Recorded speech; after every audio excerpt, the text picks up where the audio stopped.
Round 1 winners Magneto and Wolverine are set to battle for their first spot in our X-Men Days of Future Past tournament, but first up, we have the results of last week's face-off between Beast and Mystique. That is coming up right now, but if you'd prefer to jump straight into this week's face-off, you can click the button below to skip right ahead. All right, Flitz, the audience suggested a ton of strategies to ensure a Mystique victory, like Richard Bernay, who thinks Mystique will destroy Beast using her martial arts skills, and then she would just transform into one of his allies and then stab him in the back. Straight up Game of Thrones style, baby. Or maybe fellow Grievous Princess 15 suggestion and use her feminine wiles against Beast. That includes her trump card, and you know what that is, right? Nudity. Granted, the sight of a naked Jennifer Lawrence or Rebecca Romaine might throw Beast off his game. Conversation Domination says Beast would easily pick up her scent using his heightened senses, and as @JacksonB318 points out, regardless of who Mystique turns into, she won't have that person's powers. All right, okay, it's true. She doesn't gain the powers of the people she transforms into, and as Ryan On says,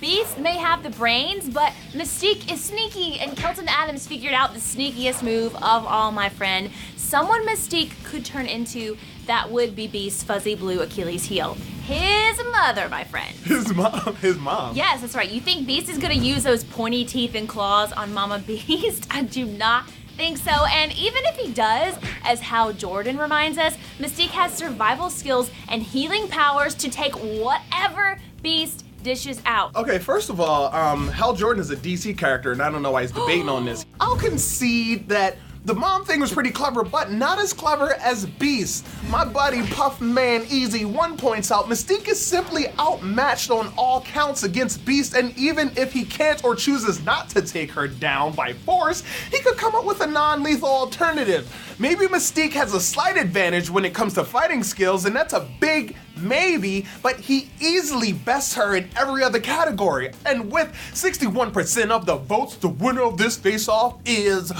Beast. What?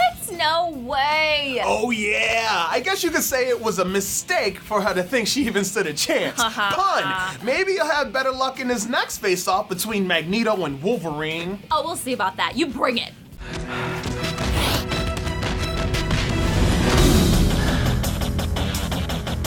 With Wolverine recycling Colossus and Magneto proving himself as Lord and Master Matriarch over Quicksilver, our X-Men battles have mutated into the first semi-final round. First battle, the adamantium ass kicker, Wolverine versus the mutant with the world's most magnetic personality, Magneto. Magneto wins. Thank you for joining us. Click the links over here to see other battles. You're just gonna end the show right now. We've got to have a fight. The scrap just started, Flitz. Yeah, and also just ended. Magneto controls all things metal. Wolverine's entire skeleton is covered in metal, so the battle just ended. You have anything else to add? Very rude, very rude. Wolverine's heightened agility, reflexes, and speed could still give him the advantage he needs to attack Magneto in stealth, my friend. Magneto doesn't see him coming. Quick stab of the claws, and then Magneto is dead before he even has a chance to father an illegitimate child and have her be named Polaris. Boom, from me. Boom. How exactly do you think Wolverine can be stealthy around Magneto? He's the master of magnetism. He can sense every metal structure everywhere, anywhere near him. If Wolverine is within 100 feet of Magneto, he'll be detected and destroyed. Wolverine may have berserker rage, but he still has common sense, Flitz. He would make sure Magneto would be asleep and drooling and distracted and snoring, incapacitated before tearing into that ass. Okay? You hear yourself, right? I did.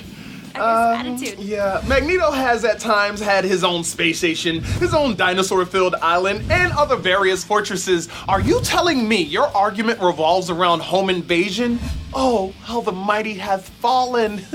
Magneto owns Wolverine. He gets anywhere near him, he can just toss his goofy, hairy ass across the room with a flick of the wrist, or just dangle him in midair. Row, row. He all mad, watching him squirm like a hairy pinata. Oh, you got jokes. You got jokes. Every time Magneto wields his electromagnetic powers, it takes a lot of energy from him, and you know, Wolverine will fight and struggle nonstop. At some point, Magneto is going to get winded. Yep. He'll get to huffing and puffing, and the minute that guard slips, berserker barrage! Yeah, many magnetic pieces scattered on the floor looking like a Lego set. Say what?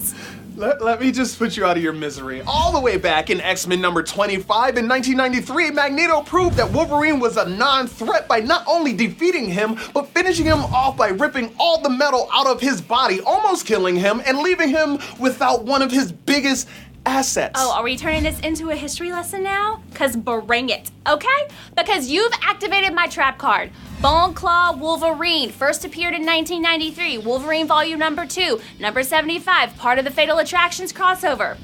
Now gone is the indestructible metal that was constantly poisoning his body and weighing him down and slugging his abilities. He can heal more than twice as fast without it. He also weighs less, meaning he can run faster, leap higher, and strike quicker. What? No metal. Now you got a naked, swift, and hairy dude who's the best at what he does, running at ya, wearing nothing but hair, teeth, and claws. Whoa! Look who decided to join the conversation. True, Wolverine may be dangerous in this battle without his metal exoskeleton, but it's not like Magneto's gonna conveniently remove it to make the battle a little fairer.